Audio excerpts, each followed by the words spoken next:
캐나다 전역이 발칵 뒤집혔습니다. 캐나다 최고 사립학교 여학생 23명이 한국 수학여행을 다녀왔습니다.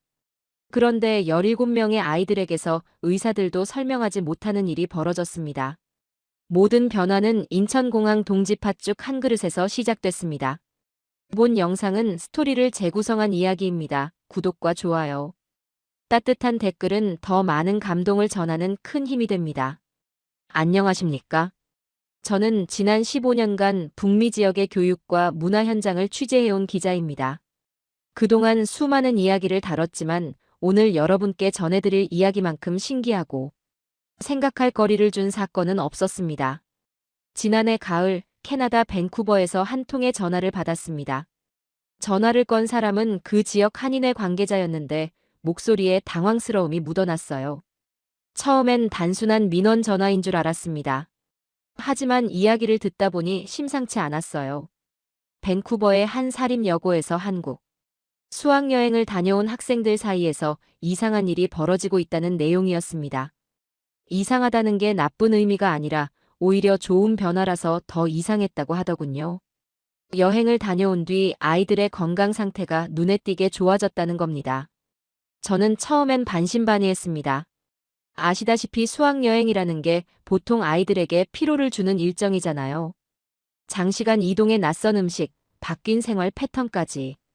건강해지기는커녕 몸살이라도 나지 않으면 다행인데 건강이 좋아졌다니요. 하지만 전화를 건 분의 말이 계속 이어졌습니다. 1명, 2명이 아니라 여행에 참가한 23명의 학생 중 17명에게서 비슷한 변화가 나타났다는 겁니다.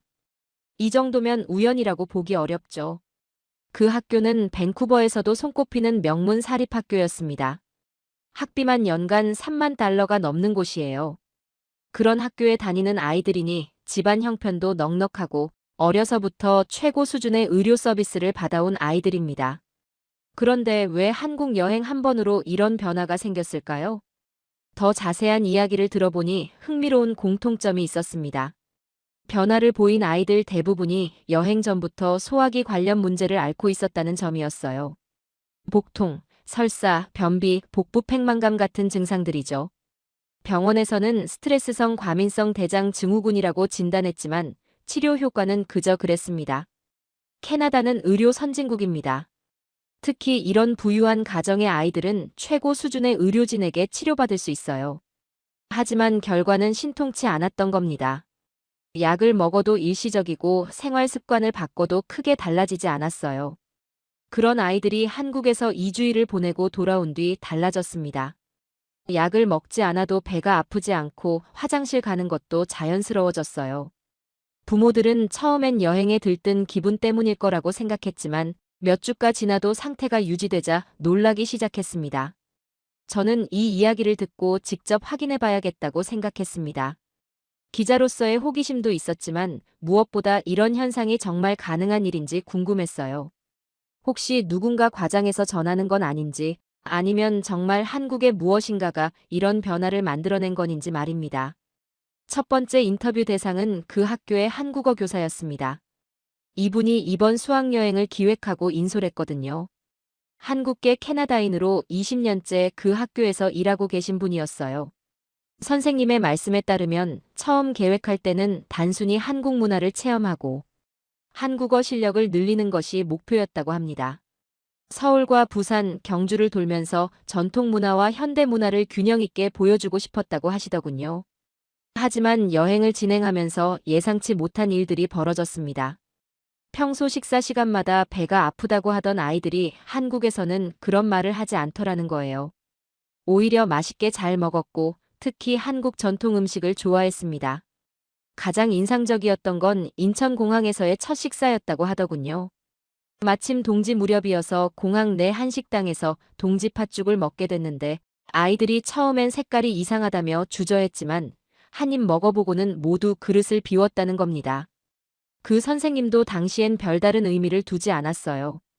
장시간 비행으로 지친 아이들에게 따뜻한 음식 한 그릇 정도로만 생각했죠. 하지만 지금 돌이켜보면 모든 변화의 시작점이었다고 말씀하시더군요. 저는 이 이야기를 들으며 여러 가지 가능성을 생각해봤습니다. 단순히 여행의 기분 전환 효과일 수도 있고 평소와 다른 식단이 일시적으로 좋은 영향을 준 것일 수도 있어요. 아니면 정말 한국 음식 문화에 특별한 무언가가 있는 건지도 모르죠. 하지만 한 가지 분명한 건 이런 변화가 단순한 우연으로 치부하기엔 너무 많은 아이들에게 나타났다는 점입니다. 그리고 변화가 일시적이지 않고 지속되고 있다는 점도 주목할 만합니다. 취재를 시작하면서 저는 이 이야기의 진실을 밝혀보겠다고 다짐했습니다.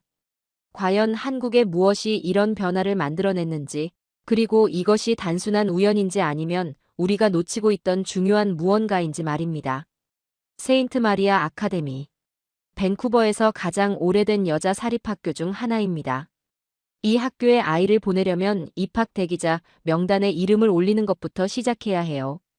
보통 아이가 태어나자마자 등록하죠. 그만큼 경쟁이 치열한 곳입니다.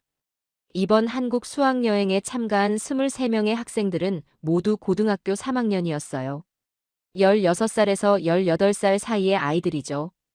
이 아이들의 가정 환경을 살펴보니 정말 놀라웠습니다.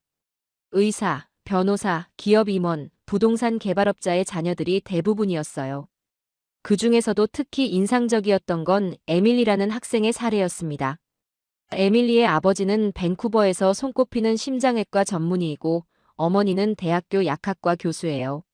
의료진 부모를 둔 아이가 소화기 질환으로 고생하고 있었다는 게 아이러니했죠. 에밀리는 초등학교 6학년 때부터 복통을 호소하기 시작했습니다. 처음엔 성장통이나 학업 스트레스 정도로 여겼어요. 하지만 중학교에 올라가면서 증상이 더 심해졌죠. 아침마다 배가 아파서 학교에 지각하는 일이 잦아졌고 시험 기간에는 복통 때문에 보건실에서 쉬어야 했습니다. 부모들은 당연히 최고의 의료진을 찾아다녔어요. 밴쿠버 종합병원 소화기내과 과장부터 시작해서 토론토의 유명한 위장병 전문가까지 각종 검사를 받았지만 뚜렷한 원인은 찾지 못했습니다. CT 촬영, 대장 내시경, 혈액 검사까지 모든 수치가 정상이었거든요. 의사들의 진단은 하나같이 비슷했습니다. 과민성 대장 증후군이라는 것이죠. 스트레스가 주원인이고 완치보다는 증상 관리에 초점을 맞춰야 한다는 설명이었어요. 처방받은 약은 진경제와 유산균 제제, 그리고 필요시 복용하는 지사제였습니다. 하지만 약의 효과는 일시적이었어요. 먹을 때는 조금 나아지는 것 같다가도 며칠 지나면 다시 원래대로 돌아갔죠. 에밀리의 어머니는 약학 교수답게 다양한 보조제와 프로바이오틱스까지 시도해봤지만 결과는 마찬가지였습니다. 에밀리와 비슷한 상황의 아이들이 그 반에만 8명이나 있었어요. 사라는 변비로 고생했고 제시카는 식사 후마다 복부 팽만감에 시달렸습니다. 애슐리는 갑자기 설사가 시작되면 멈추지 않아서 항상 지사제를 가방에 넣고 다녔죠. 이 아이들의 공통점은 무엇보다 학업 성취도가 높다는 것이었습니다. 모두 성적 상위권이었고 명문대 진학을 목표로 하고 있었어요. 방과 후에도 각종 과외와 특별 활동으로 빡빡한 일정을 소화하고 있었습니다. 세인트 마리아 아카데미의 일과는 오전 8시에 시작됩니다. 하지만 대부분의 아이들은 7시 전에 학교에 와서 자습을 하죠. 점심시간도 30분에 불과해요. 서둘러 먹고 나서는 바로 다음 수업 준비를 해야 합니다. 학교 식당에서 제공하는 음식은 전형적인 북미식이었습니다. 샌드위치, 햄버거, 피자 같은 음식들이 주 메뉴였어요. 건강을 고려해서 샐러드바도 있었지만 시간에 쫓기는 아이들은 대부분 빠르게 먹을 수 있는 음식을 선택했죠. 에밀리의 경우 점심을 먹고 나면 항상 배가 더부룩했습니다. 오후 수업 시간에 집중하기 어려웠죠. 그래서 점심을 아예 꺼르거나 샐러드만 먹는 경우가 많았어요. 하지만 그러면 오후에 기운이 없어서 또 다른 문제가 생겼습니다. 부모들은 이런 상황을 어떻게든 해결해 보려고 노력했어요. 사립 영양사를 고용해서 아이만을 위한 특별 식단을 만들어주는 집도 있었고 학교 근처에 아파트를 얻어서 점심때마다 집에서 해온 도시락을 먹게 하는 부모도 있었습니다. 하지만 근본적인 해결책은 되지 못했어요. 환경을 바꿔도 음식을 바꿔도 스트레스를 줄여도 증상은 계속됐거든요. 의료진들은 이런 증상이 청소년기에 흔하게 나타나는 일시적 현상일 수 있다며 시간이 해결해 줄 거라고 했지만 부모들의 걱정은 깊어만 갔습니다. 특히 대학 입시를 앞둔 시점이라 더 그랬죠. SAT 시험을 앞두고 복통으로 응급실에 실려간 아이도 있었어요. 검사 결과는 역시 정상이었지만 부모는 아이가 중요한 시험을 망칠까봐 전전긍긍했습니다. 이런 상황에서 한국 수학여행 이야기가 나왔을 때 처음에는 반대하는 부모들이 많았어요. 장거리 여행이 아이들 건강에 더 부담을 줄 수 있다고 생각했거든요. 하지만 한국어 교사가 한국의 음식, 문화와 생활 방식을 체험하는 것이 아이들에게 좋은 경험이 될 거라고 설득했습니다. 결국 23명의 부모들이 모두 동의했어요. 아이들도 평소 K-팝과 한국 드라마에 관심이 많아서 적극적이었죠. 여행 전 마지막 학부모 회의에서 한 어머니가 이런 말을 했습니다. 차라리 환경을 완전히 바꿔보는 것도 좋겠어요. 혹시 도움이 될지도 모르잖아요. 그때만 해도 아무도 예상하지 못했습니다. 이 여행이 아이들의 삶을 바꿔놓을 거라는 걸 말이에요. 완벽해 보이는 환경에서 자란 아이들이 정작 가장 기본적인 건강 문제로 고민하고 있었다는 아이러니한 상황. 그리고 그 해답이 지구 반대편 한국에서 기다리고 있었다는 사실을 말입니다. 2023년 12월 22일 오후 5시 30분. 에어캐나다 AC-64편이 인천국제공항 활주로에 착륙했습니다. 11시간의 긴 비행을 마친 캐나다 여고생들이 드디어 한국 땅을 밟는 순간이었어요. 김미영 선생님은 그날을 생생하게 기억하고 있었습니다. 아이들 얼굴이 모두 상기되어 있었다고 해요. 피곤하면서도 설레는 표정이었지만 몇몇 아이들은 걱정스러운 모습이었습니다. 특히 에밀리와 사라는 비행기에서 내내 속이 불편하다고 호소했거든요. 입국 절차를 마치고 가이드를 만난 건 오후 7시가 넘어서였습니다. 첫날 일정은 단순했어요. 호텔로 이동해서 저녁 식사를 하고 휴식을 취하는 것. 하지만 예상보다 입국 수속이 길어지면서 계획에 차질이 생겼죠. 배고픔을 호소하는 아이들이 늘어나기 시작했습니다. 기내식으로는 부족했던 거예요. 그런데 문제는 일부 아이들이 배는 고픈데 뭘 먹어야 할지 모르겠다고 했다는 점입니다. 평소 소화 문제로 고생하던 아이들의 전형적인 반응이었어요. 가이드인 박정수 씨는 이런 상황에 익숙했습니다. 외국 손님들이 처음 한국에 오면 보통 이런 반응을 보인다고 하더군요. 피곤하고 배는 고픈데 낯선 음식에 대한 부담감이 있다는 것이죠. 특히 10대 아이들은 더 예민하다고 했습니다. 박 가이드가 제안한 건 공항 내 한식당에서 가벼운 식사를 하자는 것이었습니다. 호텔까지 이동하는데 1시간 반은 걸릴 텐데 아이들이 너무 배가 고프다는 이유였어요. 공항에서 간단히 식사하고 가는 것이 좋겠다고 했죠. 김미영 선생님은 잠깐 망설였습니다. 원래 계획은 호텔 레스토랑에서 첫 한식을 경험하게 하는 것이었거든요. 하지만 아이들 상태를 보니 그럴 수도 없었어요. 정말 부담 없는 음식으로 부탁한다고 했습니다. 인천공항 제1터미널 3층에 있는 고향집이라는 한식당으로 향했습니다. 오후 8시가 넘은 시간이라 손님이 많지 않았어요. 23명이 들어가기에 충분한 공간이 있었죠. 그런데 식당에 들어서자마자 특별한 냄새가 났습니다. 달콤하면서도 구수한 향이었어요. 아이들은 무슨 냄새냐며 킥킥거렸지만 불쾌해하는 기색은 없었습니다. 식당 사장인 이순자 씨가 나와서 인사했습니다. 캐나다에서 온 학생들이라며 반갑게 맞아주었어요. 사장님은 유창한 영어로 아이들과 인사를 나눴습니다. 캐나다에서 20년 살다가 한국으로 돌아온 분이라고 하더군요. 그때 사장님이 중요한 말을 했습니다. 오늘이 동지라며 동지에는 팥죽을 먹어야 한다는 것이었어요. 몸을 따뜻하게 해주고 건강에 좋다고 설명했습니다. 박 가이드가 통역해주자 아이들이 관심을 보였어요. 팥죽이 무엇인지 궁금해했죠. 이순자 사장님은 직접 주방에서 팥죽을 가져왔습니다. 하얀 그릇에 담긴 연분홍빛 죽이었어요. 그 위에 하얀 새알심이 동동 떠 있었죠. 아이들은 처음 보는 음식에 신기해했지만 동시에 약간 경계하는 기색도 보였습니다. 제시카가 먼저 색깔이 이상하다고 말했어요. 달콤한 냄새가 나는데 식사인지 디저트인지 궁금해했습니다. 애슐리도 마찬가지였죠. 캐나다 아이들에게는 정말 낯선 음식이었을 거예요. 사장님이 자세히 설명했습니다. 팥을 오래 끓여서 만든 것으로 단백질도 많고 소화도 잘 된다는 것이었어요. 특히 여행으로 지친 몸에 좋다고 하면서 작은 숟가락에 조금 떠서 맛보라고 권했습니다. 에밀리가 용기를 내서 첫 번째로 맛봤어요. 평소 소화 문제로 새로운 음식을 꺼리던 아이였는데 말이죠. 한 숟가락 넣고 씹더니 놀란 표정을 지었습니다. 생각보다 괜찮다며 달달하고 부드럽다고 반응했어요. 그 모습을 본 다른 아이들도 하나둘 시도해봤어요. 정말 달달하다거나 따뜻해서 좋다거나 새알심이 쫄깃하다는 반응들이 나왔습니다. 생각보다 좋은 반응이었어요. 가장 놀란 건 평소 식욕이 없던 사라였어요. 배가 별로 안 고팠는데 계속 먹게 된다고 했습니다. 한 그릇을 다 비우고 나서도 더 달라고 했죠. 이런 모습은 캐나다에서는 보기 드문 일이었습니다. 김미영 선생님도 의외였다고 했어요. 아이들이 새로운 음식에 대해 보통 저항감이 있는데 특히 에밀리나 사라 같은 아이들은 더욱 그런 편이었거든요. 그런데 팥죽은 정말 잘 먹었다고 했습니다. 이순자 사장님은 아이들 반응이 신기했다고 하더군요. 외국 손님들 중에 팥죽을 이렇게 좋아하는 경우는 처음 봤다고 했어요. 보통은 한두 숟가락 먹어보고 마는데 이 아이들은 진짜 맛있게 먹었다는 것입니다. 더 신기한 건 식사 후 아이들의 반응이었습니다. 평소 식사 후에 배가 더부룩하다고 하던 아이들이 속이 편하다고 말했어요.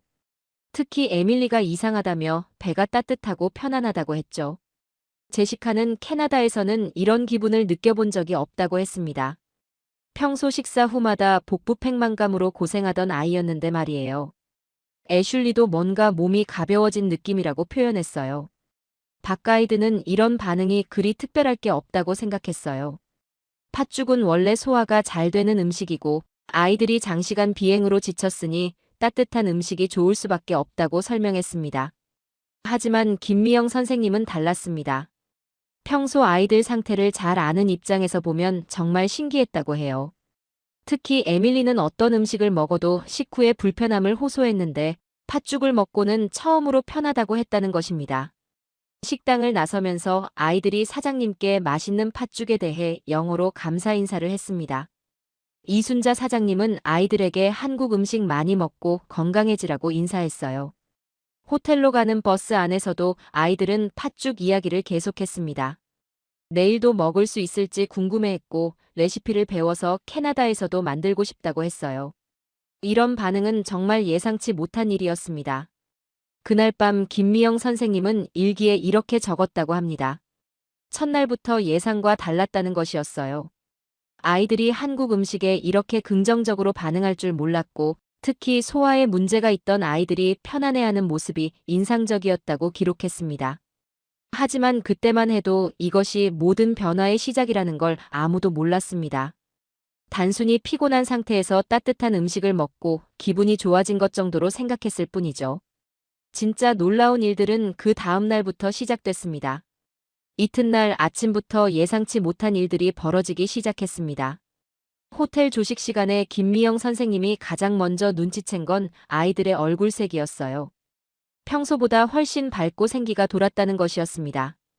특히 전날 팥죽을 맛있게 먹었던 아이들이 눈에 띄게 달랐습니다.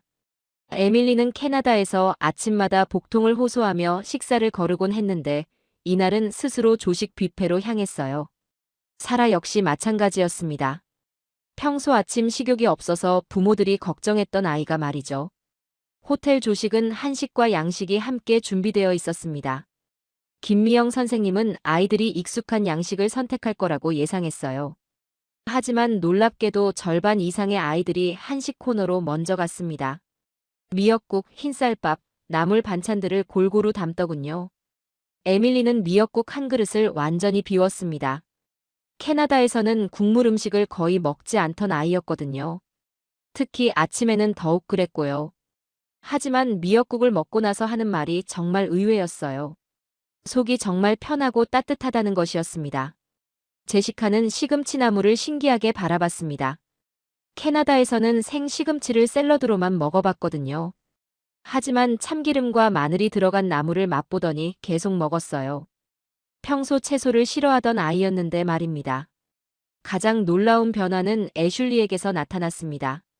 이 아이는 캐나다에서 설사가 시작되면 멈추지 않아서 항상 지사제를 가방에 넣고 다녔어요. 그런데 전날 팥죽을 먹은 이후부터 화장실 문제가 전혀 없다는 것이었습니다. 첫 번째 관광지는 경복궁이었습니다. 점심시간이 되자 가이드 박정수 씨가 인사동의 전통 음식점으로 안내했어요. 김미영 선생님은 아이들이 한식에 적응할 수 있을지 걱정했지만 전날의 긍정적인 반응을 보고 한 번 더 시도해보기로 했습니다. 인사동의 한 전통 음식점에서 준비된 메뉴는 정식이었습니다. 된장찌개, 불고기, 각종 나물 반찬, 그리고 갓 지은 쌀밥. 캐나다 아이들에게는 여전히 낯선 조합이었지만 전날과는 확연히 다른 반응을 보였어요. 아이들은 된장찌개 냄새를 맡으며 신기해했습니다. 처음엔 낯설어했지만 한 숟가락 맛보고는 대부분 그릇을 비웠어요. 특히 두부의 부드러운 식감을 좋아했습니다. 불고기는 예상대로 인기가 좋았고요. 하지만 정말 놀라운 건 나물 반찬들이었습니다. 도라지나물, 콩나물 무침, 시금치나물 같은 것들 말이에요. 평소 채소를 잘 안 먹던 아이들이 하나씩 맛보더니 계속 먹었어요. 짠맛도 적당하고 기름기도 별로 없어서 부담스럽지 않다고 했습니다. 식사를 마치고 나서 아이들의 반응이 또 달랐어요. 캐나다에서는 식사 후에 배가 더부룩하거나 속이 불편하다고 하던 아이들이 오히려 개운하다고 했습니다. 에밀리는 이상하다며 이렇게 많이 먹었는데도 배가 편하다고 말했어요. 오후에는 북촌 한옥마을을 구경했습니다. 걷는 시간이 길었는데도 아이들이 피곤해하지 않았어요.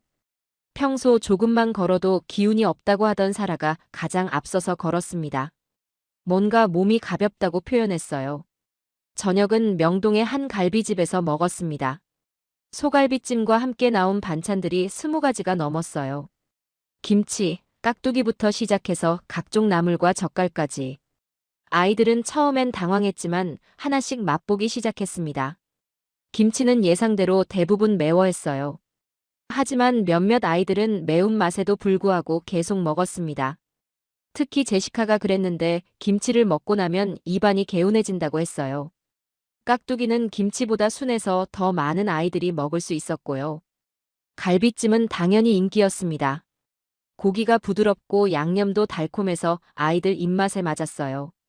하지만 더 인상적인 건 아이들이 쌀밥을 많이 먹었다는 점이었습니다. 캐나다에서는 밥보다 빵을 주식으로 먹었는데 말이죠. 이날 저녁 식사 후에 정말 놀라운 일이 벌어졌습니다. 평소 소화제를 항상 챙겨 먹던 아이들이 약을 찾지 않은 것이에요. 에밀리는 가방에서 소화제를 꺼내려다가 멈췄습니다. 배가 전혀 아프지 않다는 걸 깨달았거든요. 김미영 선생님은 이런 변화가 신기했지만 아직은 일시적인 현상일 거라고 생각했습니다. 여행에 들뜬 기분이나 새로운 환경에 대한 흥미 때문일 수 있다고 봤거든요. 하지만 이런 상태가 계속 유지됐어요. 사흘째 되던 날, 부산으로 이동하는 KTX 안에서도 아이들은 건강한 모습이었습니다. 평소 멀미를 자주 하던 애슐리가 전혀 멀미하지 않았어요. 오히려 기차 안에서 파는 도시락을 맛있게 먹었습니다. 부산에서의 첫 식사는 자갈치 시장 근처의 해물탕집이었습니다. 아이들은 처음 보는 각종 해산물에 놀랐지만 국물 맛을 보더니 금세 적응했어요. 특히 시원한 국물을 좋아했습니다. 캐나다에서는 이런 맑은 국물 음식을 먹어본 적이 없었거든요. 해물탕과 함께 나온 반찬 중에 미역 줄기볶음이 있었어요. 아이들은 미역 줄기라는 것도 처음 보고 이런 식감의 음식도 처음이었습니다. 하지만 대부분 맛있게 먹었어요. 씹는 맛이 재미있다고 했습니다. 이날 저녁에는 더욱 놀라운 일이 있었습니다. 사라가 스스로 간식을 찾지 않은 것이에요. 캐나다에서는 저녁 식사 후에 항상 과자나 초콜릿을 찾던 아이였거든요. 하지만 저녁을 먹고 나서 배가 든든하고 더 먹고 싶은 생각이 없다고 했습니다. 제시카도 마찬가지였어요. 평소 식사량이 적어서 중간중간 스낵을 먹어야 했는데 한식을 먹고 나서는 포만감이 오래 지속됐습니다. 특히 쌀밥을 먹으면 배가 든든해서 군것질할 필요가 없다고 했어요. 가장 극적인 변화를 보인 건 역시 에밀리였습니다. 캐나다에서는 식사 때마다 복통을 호소해서 부모들이 걱정했던 아이예요. 하지만 한국에 온 지 3일째부터는 식사 시간을 기다릴 정도로 달라졌습니다. 음식에 대한 거부감이 완전히 사라진 것이었어요. 김미영 선생님은 이런 변화들을 일일이 기록하기 시작했습니다. 처음에는 단순한 관찰 메모 정도였지만 점점 더 자세하게 적게 됐어요. 아이들의 변화가 우연이라고 보기에는 너무 일관되고 뚜렷했거든요. 특히 주목한 건 아이들이 한식의 어떤 부분을 좋아하는지였습니다. 첫째는 국물이었어요. 된장찌개, 미역국, 해물탕 같은 맑은 국물을 특히 좋아했습니다. 둘째는 나물 반찬들이었고요. 기름기가 적고 담백한 맛을 좋아했어요. 셋째는 쌀밥이었습니다. 처음에는 낯설어 했지만 먹다 보니 포만감이 좋고 소화도 잘 된다고 했어요. 넷째는 김치 같은 발효 음식들이었습니다. 처음엔 매워했지만 먹고 나면 속이 개운해진다는 걸 알게 된 거죠. 이런 변화들을 지켜보면서 김미영 선생님은 점점 더 궁금해졌습니다. 정말 한식이 아이들에게 이런 긍정적인 영향을 주는 건지 아니면 다른 이유가 있는 건지 말이에요. 하지만 분명한 건 아이들이 날마다 더 건강해지고 있다는 사실이었습니다. 2주일간의 한국 수학여행을 마치고 밴쿠버로 돌아온 날은 2024년 1월 6일이었습니다. 긴 비행과 시차 적응으로 아이들은 며칠간 피곤해했지만 그 와중에도 놀라운 변화들이 계속 나타났어요. 에밀리의 어머니인 캐럴 닥터 워커가 가장 먼저 변화를 느꼈습니다. 딸이 평소처럼 아침에 복통을 호소하지 않았거든요. 처음 이틀 정도는 여행 피로 때문일 거라고 생각했어요. 하지만 일주일이 지나도 상황은 마찬가지였습니다. 더 놀라운 건 에밀리가 아침 식사를 거르지 않았다는 점이었어요. 캐나다에 돌아와서도 오트밀이나 토스트 대신 밥을 먹고 싶다고 했습니다. 캐럴 박사는 처음엔 당황했지만 딸의 요청에 따라 한국 식재료를 구입하기 시작했어요. 사라의 부모인 마이클과 제니퍼 톰슨 부부도 비슷한 경험을 했습니다. 평소 식욕이 없어서 걱정이던 딸이 귀국 후 오히려 식사량이 늘어났어요. 특히 국물 있는 음식을 찾았습니다.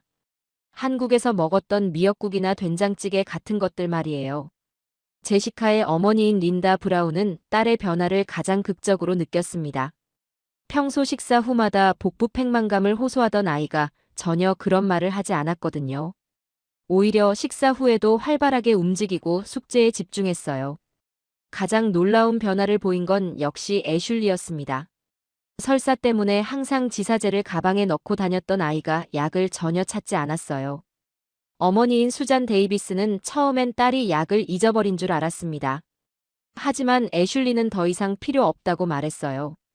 이런 변화들을 각 가정에서 개별적으로 경험하고 있을 때 첫 번째 학부모 모임이 있었습니다.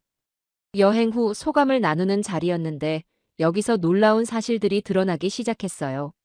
에밀리 어머니가 먼저 입을 열었습니다. 딸이 여행 후 복통을 전혀 호소하지 않는다는 이야기였어요. 그러자 사라 어머니도 맞장구를 쳤습니다. 자기 딸도 비슷한 변화를 보이고 있다는 것이었죠. 제시카 어머니는 더욱 구체적으로 말했습니다. 평소 식사 후 복부 팽만감 때문에 산책을 권했지만 싫어하던 아이가 지금은 오히려 식후 산책을 자주 제안한다는 것이었어요. 소화가 잘 되니까 몸이 가벼워졌다고 하더라는 겁니다. 애슐리 어머니의 증언은 가장 충격적이었습니다. 10년간 소화기 문제로 소아과와 내과를 전전하던 아이가 갑자기 정상이 됐다는 거예요. 지사제는 물론이고 유산균 제제도 먹지 않고 있는데 오히려 상태가 좋다고 했습니다. 이때 김미영 선생님이 중요한 관찰을 공유했어요. 여행 기간 중 아이들의 변화를 기록해뒀다는 것이었습니다. 특히 첫날 인천공항에서 먹은 동지 팥죽 이후부터 변화가 시작됐다고 했어요. 부모들은 처음엔 반신반의했습니다. 팥죽 한 그릇으로 그런 변화가 가능할까 싶었거든요. 하지만 김 선생님이 보여준 기록들을 보니 부인할 수 없었어요. 시간 순서대로 정리된 아이들의 반응과 변화들이 너무 구체적이었습니다. 가장 설득력 있는 증거는 아이들 스스로의 증언이었어요. 에밀리는 한국에서 먹은 음식들이 어떻게 달랐는지 자세히 설명했습니다. 기름기가 적고 국물이 많고 채소가 많이 들어갔다는 점들을 얘기했어요. 사라는 특히 발효 음식들을 언급했습니다. 김치나 된장 같은 것들이 처음엔 낯설었지만 먹고 나면 속이 개운해졌다고 했어요. 제시카는 한국의 식사 방식 자체를 좋아했습니다. 여러 가지 반찬을 조금씩 먹는 것이 좋았다고 했죠. 이런 이야기들을 들으면서 부모들은 점점 더 관심을 갖기 시작했습니다. 혹시 한국 음식이 정말 아이들에게 도움이 되는 건 아닐까 하는 생각이 들었어요. 특히 의료진 부모들은 더욱 분석적으로 접근했습니다. 캐럴 박사는 약학 교수답게 한국 음식의 성분을 분석해보기 시작했어요. 발효식품의 프로바이오틱스 효과, 해조류의 식이섬유, 다양한 채소의 비타민과 미네랄 등을 살펴봤습니다. 이론적으로는 충분히 설명 가능한 변화라고 봤어요. 에밀리 아버지인 심장외과 의사도 동의했습니다. 서구식 식단의 문제점들을 평소에도 인지하고 있었거든요. 가공식품과 패스트푸드 위주의 식단, 과도한 당분 섭취, 식이섬유 부족 등이 소화기 건강에 미치는 영향을 잘 알고 있었어요. 하지만 가장 중요한 건 실제 결과였습니다. 의학적 이론보다 더 확실한 증거는 아이들의 변화된 모습이었어요. 귀국 후 한 달이 지나도록 좋은 상태가 유지되고 있었거든요. 이런 변화를 지켜본 부모들은 실험을 시작했습니다. 집에서도 한국식 식단을 만들어 보기로 한 것이에요. 처음에는 간단한 것부터 시작했어요. 한국쌀로 밥을 짓고 미역국을 끓이고 간단한 나물 반찬을 만드는 것부터요. 결과는 놀라웠습니다. 아이들이 이런 음식들을 거부감 없이 받아들였어요. 오히려 더 달라고 했습니다. 특히 국물 음식들을 좋아했어요. 된장찌개, 김치찌개, 순두부찌개 같은 것들 말이죠. 가장 극적인 변화를 보인 가정은 애슐린의 집이었습니다. 어머니인 수잔이 한국 요리를 배우기 시작했어요. 온라인 강좌도 듣고 한국 식재료 가게도 자주 드나들었습니다. 결과적으로 애슐리의 소화기 문제는 완전히 사라졌어요. 에밀린에도 마찬가지였습니다. 캐럴 박사가 직접 발효식품을 만들기 시작했어요. 김치 냉장고까지 구입해서 집에서 김치를 담갔습니다. 에밀리는 이런 음식들을 먹으면서 건강을 완전히 회복했어요. 이런 성공 사례들이 입소문을 타면서 다른 부모들도 관심을 갖기 시작했습니다. 세인트 마리아 아카데미 학부모 커뮤니티에서 한국 음식 레시피가 공유되기 시작했어요. 한국 요리 클래스도 개설됐습니다. 가장 인상적이었던 건 의료진 부모들의 반응이었어요. 처음에는 회의적이었지만 실제 결과를 보고는 인정할 수밖에 없었습니다. 약물 치료로 해결되지 않던 문제가 식단 변화로 해결됐으니까요. 김미영 선생님은 이런 변화들을 모두 기록하고 있었습니다. 여행 후 석 달이 지난 시점에서 추적 조사를 했는데 17명의 학생 모두에게서 긍정적인 변화가 지속되고 있었어요. 이는 단순한 우연이 아니었습니다. 부모들 사이에서는 이제 동지 팥죽이 전설처럼 회자됐습니다. 모든 변화의 시작점이었던 그 한 그릇이 아이들의 인생을 바꿔놨다는 것이었어요. 실제로 몇몇 가정에서는 집에서 팥죽을 만들어 먹기도 했습니다.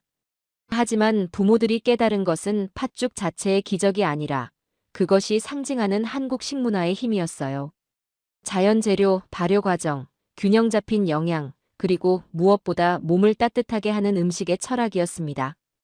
귀국 후 2달이 지났을 무렵 세인트 마리아 아카데미 학부모들 사이에서는 더 이상 우연이라고 할 수 없는 현상들이 계속 보고되고 있었습니다. 17명의 학생들이 모두 건강 상태에 호전을 보였고 이는 의료진 부모들에게도 큰 충격이었어요. 가장 당황한 사람은 에밀리의 주치의였던 닥터 제임스 앤더슨이었습니다. 밴쿠버 종합병원 소화기내과 과장으로 15년간 에밀리를 치료해왔던 의사였거든요. 정기 검진에서 에밀리의 상태를 확인하고는 믿기 어렵다는 표정을 지었어요. 닥터 앤더슨은 에밀리 어머니인 캐럴 박사에게 솔직하게 말했습니다. 의학적으로 설명하기 어려운 상황이라는 것이었어요. 과민성 대장 증후군은 완치가 어려운 질환인데 갑자기 모든 증상이 사라진 것이 신기하다고 했습니다. 더욱 놀라운 건 혈액 검사 결과였어요. 염증 수치가 현저히 낮아져 있었고 장내 환경을 나타내는 각종 지표들이 모두 정상 범위로 돌아와 있었습니다. 10년 동안 약물로도 조절되지 않던 수치들이 갑자기 좋아진 거예요. 사라를 담당했던 닥터 마이클리 역시 비슷한 반응을 보였습니다. 소아청소년과 전문의로 20년간 일해온 그도 이런 경우는 처음이라고 했어요. 식욕부진과 만성 피로로 고생하던 아이가 갑자기 활발해진 것이 의학 교과서로는 설명되지 않는다는 것이었죠. 제시카의 경우는 더욱 극적이었습니다. 복부 팽만감과 소화불량으로 각종 검사를 받았던 아이였는데 추적 검사에서 위 운동성이 정상화되어 있었어요. 담당 의사인 닥터 사라 톰스는 이런 변화가 단순한 식단 조절로는 불가능하다고 했습니다. 가장 충격적이었던 사례는 역시 애슐리였어요. 만성 설사와 과민성 대장 증후군으로 10년간 치료받던 아이가 완전히 정상이 된 것이었습니다. 담당 의사들은 이런 변화를 믿지 못하고 재검사를 요구했을 정도였어요. 의료진들이 가장 당황한 부분은 약물 치료의 한계였습니다. 그동안 진경제, 유산균 제제, 소화효소제 등 다양한 약물을 처방했지만 근본적인 해결책이 되지 못했거든요. 그런데 음식만 바뀌었는데 이런 극적인 변화가 나타난 것이었어요. 닥터 앤더슨은 동료들과 이 사례를 논의해봤다고 했습니다. 캐나다 소화기학회에서도 관심을 보였어요. 하지만 의학적으로 명확한 설명을 하기는 어려웠습니다. 단순히 식단 변화만으로는 설명되지 않는 부분들이 있었거든요. 가장 큰 의문은 시점이었어요.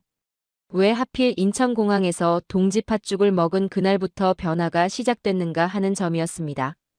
만약 한국 음식의 영양학적 우수성 때문이라면 며칠은 걸려야 할 텐데 거의 즉각적인 반응을 보인 것이었어요. 캐럴 박사는 약학 교수로서 나름의 분석을 시도해봤습니다.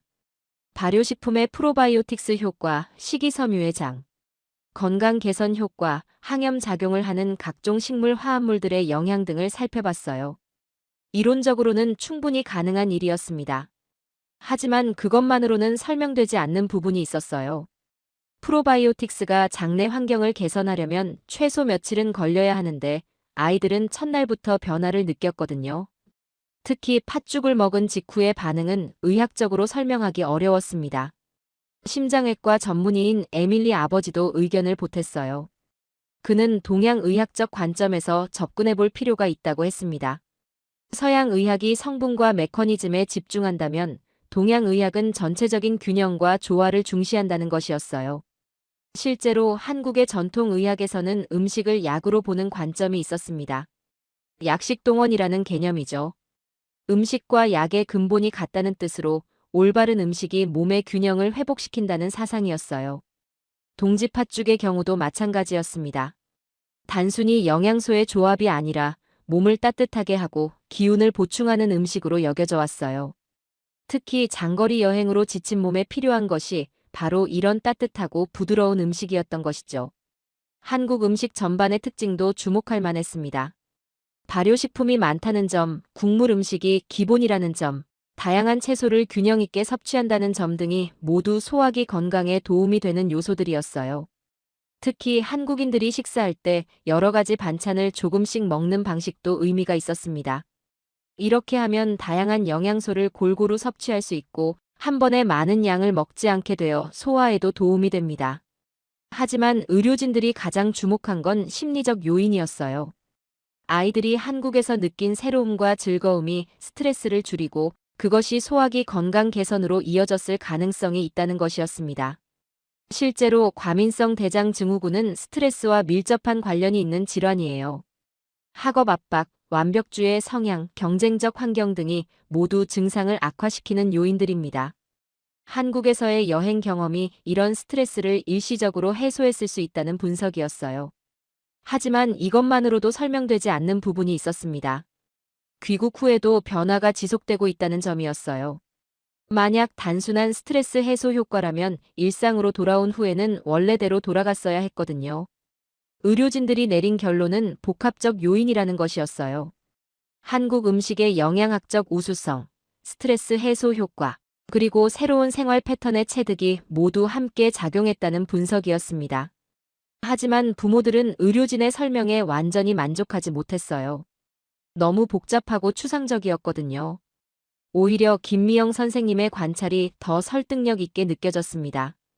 동지팥죽이라는 구체적인 시작점이 있었고 그 이후의 변화 과정이 명확하게 기록되어 있었으니까요. 가장 흥미로운 점은 의료진들도 점차 한국 음식에 관심을 갖기 시작했다는 것이었어요. 닥터 앤더슨은 발효식품의 치료 효과에 대한 논문을 찾아보기 시작했고 닥터 리는 한국의 전통 의학 서적을 구입하기도 했습니다. 결국 의학이 모든 것을 설명할 수는 없다는 겸손한 결론에 도달했어요. 수천 년간 이어져 온 전통 음식, 문화에는 현대의학이 아직 밝혀내지 못한 지혜가 담겨 있을 수 있다는 것이었습니다. 닥터 앤더슨은 마지막에 이런 말을 했다고 해요. 의사로서 환자가 건강해지는 것이 가장 중요하고 그 방법이 약물이든 음식이든 상관없다는 것이었어요. 다만 이런 사례를 통해 배울 점이 있다면 더 연구해 볼 가치가 있다고 했습니다. 부모들은 이런 의료진들의 반응을 보며 더욱 확신을 갖게 됐어요. 자신들이 경험한 변화가 단순한 착각이나 일시적 현상이 아니라는 것을 의료 전문가들도 인정한 셈이었으니까요. 변화가 시작된 지 석 달이 지난 후 이 놀라운 이야기는 예상치 못한 방식으로 세상에 알려지기 시작했습니다. 시작은 제시카의 어머니인 린다 브라운이 올린 페이스북 포스트였어요.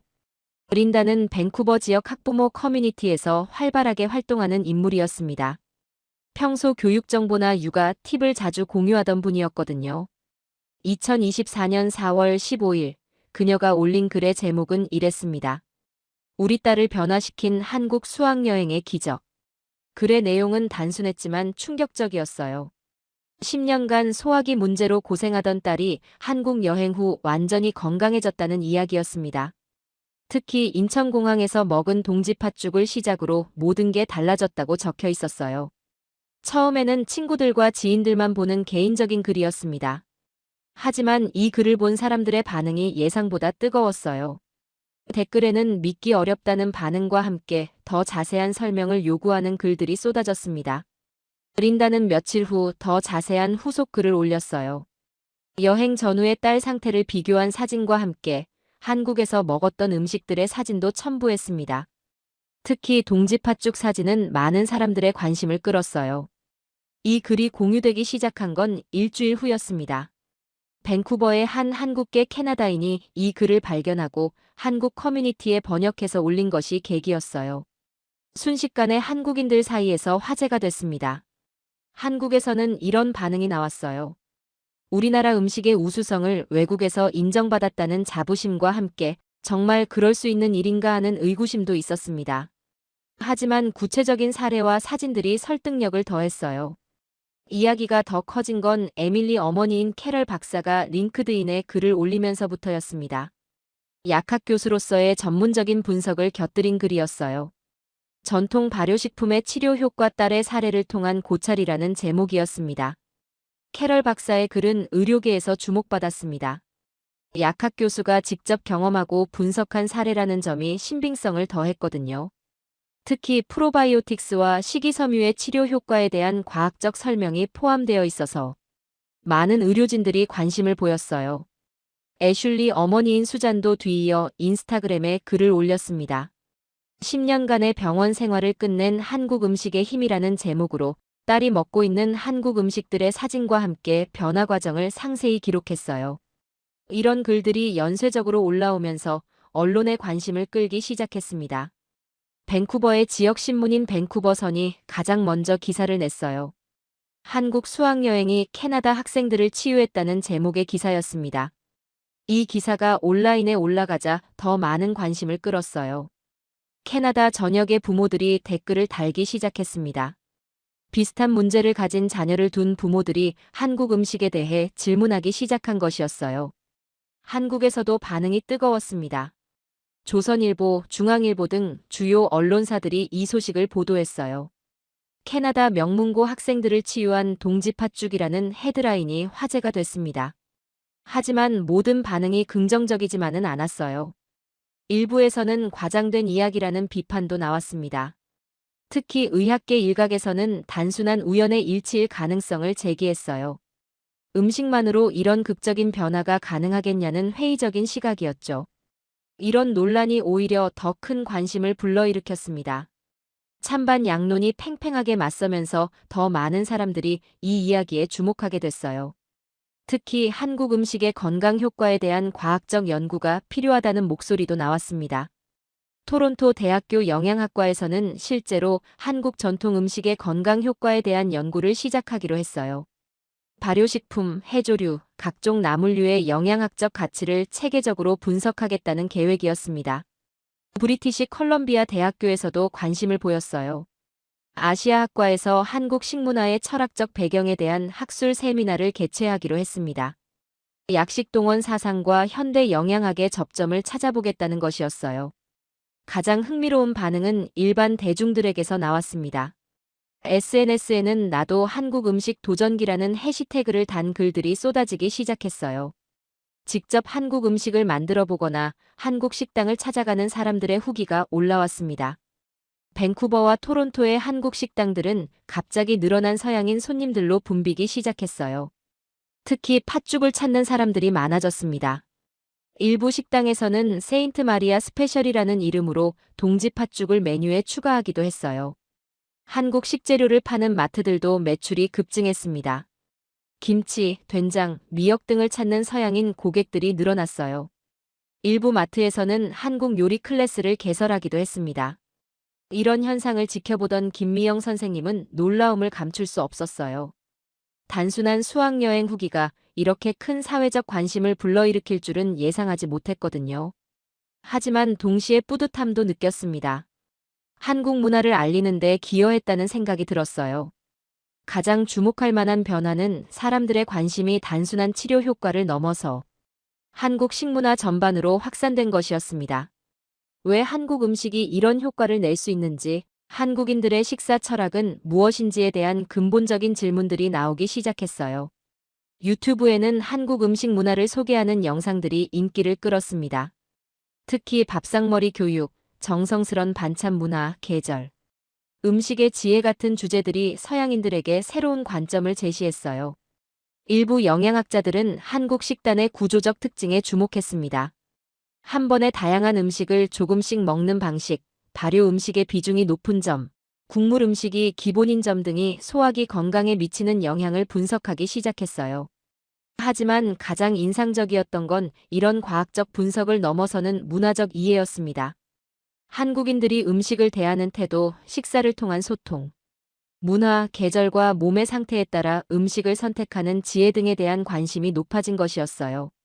세인트 마리아 아카데미에서는 이런 관심을 반영해 한국 문화 수업을 정규 과목으로 편성하기로 했습니다. 단순히 언어를 배우는 것이 아니라 음식 문화, 생활 철학, 전통 의학 등을 포괄하는 통합적인 수업이었어요. 결국 동지 팥죽 한 그릇에서 시작된 이야기는 두 문화 간의 깊은 이해로 발전했습니다. 단순한 건강 정보의 공유를 넘어서 삶의 방식에 대한 성찰로 이어진 것이었어요. SNS라는 매체를 통해 국경을 넘나들며 확산된 이 이야기는 예상치 못한 문화적 교류의 장을 만들어냈습니다. 이 사건을 취재하기 시작한 지 1년이 지났습니다. 처음 밴쿠버에서 받았던 그 전화가 어떤 의미였는지 이제야 온전히 이해하게 됐어요. 단순한 건강 개선 사례가 아니라 우리가 놓치고 있던 중요한 무언가에 대한 이야기였던 것입니다. 취재를 마무리하며 가장 인상 깊었던 건 변화의 지속성이었습니다. 1년이 지난 지금도 그 17명의 학생들은 건강한 상태를 유지하고 있어요. 에밀리는 대학 진학을 앞두고 있고 사라는 학교 농구팀 주장이 됐습니다. 제시카는 영양학을 전공하겠다고 선언했고 애슐리는 요리에 관심을 갖게 됐어요. 무엇보다 중요한 건 이 아이들이 음식과 건강에 대해 완전히 다른 관점을 갖게 됐다는 점입니다.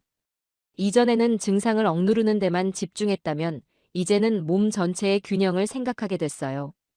음식을 단순한 영양소의 조합이 아니라 몸과 마음을 치유하는 도구로 이해하게 된 것이죠. 부모들의 변화도 눈에 띕니다. 캐럴 박사는 이제 약학 강의에서 전통 발효식품의 치료 효과에 대해 다루고 있어요.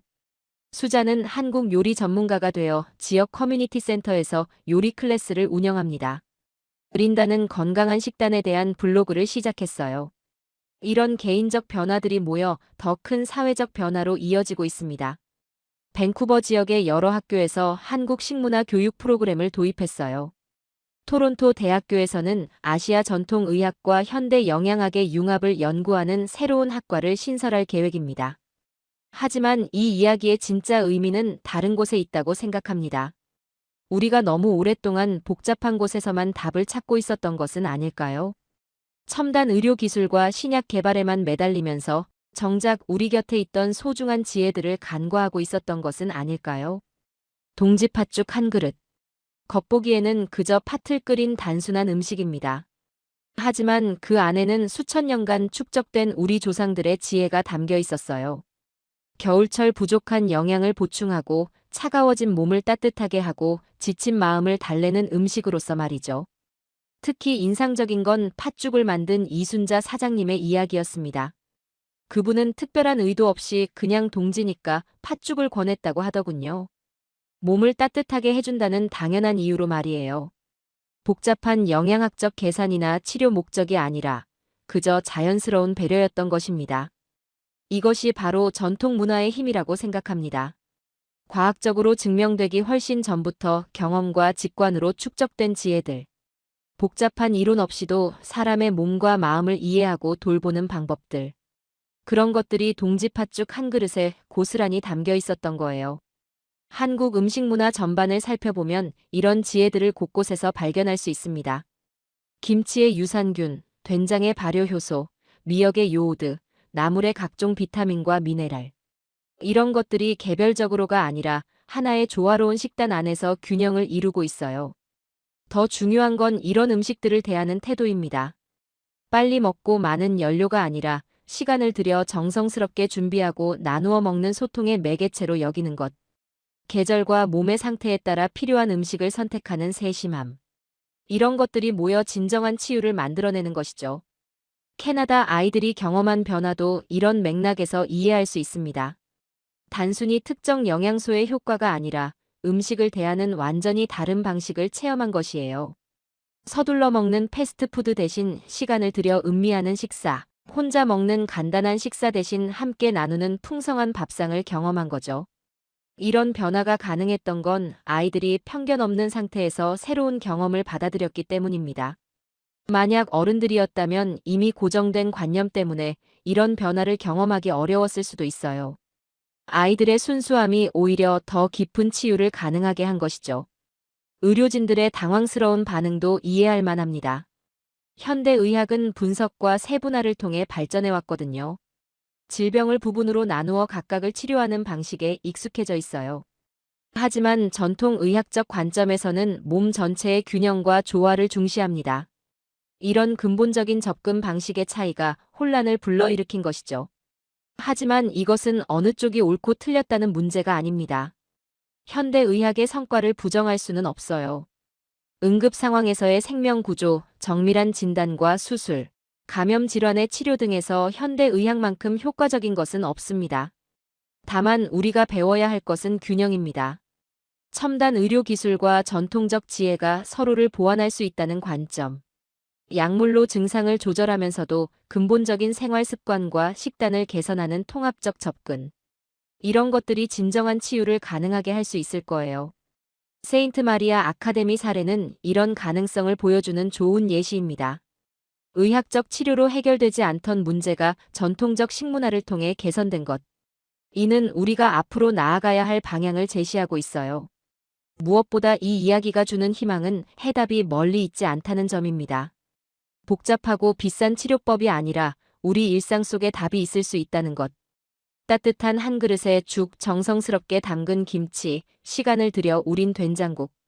이런 평범해 보이는 것들 속에 진짜 치유의 힘이 숨어 있을 수 있다는 거죠. 그래서 저는 이 이야기를 단순한 성공 사례로 기록하고 싶지 않습니다.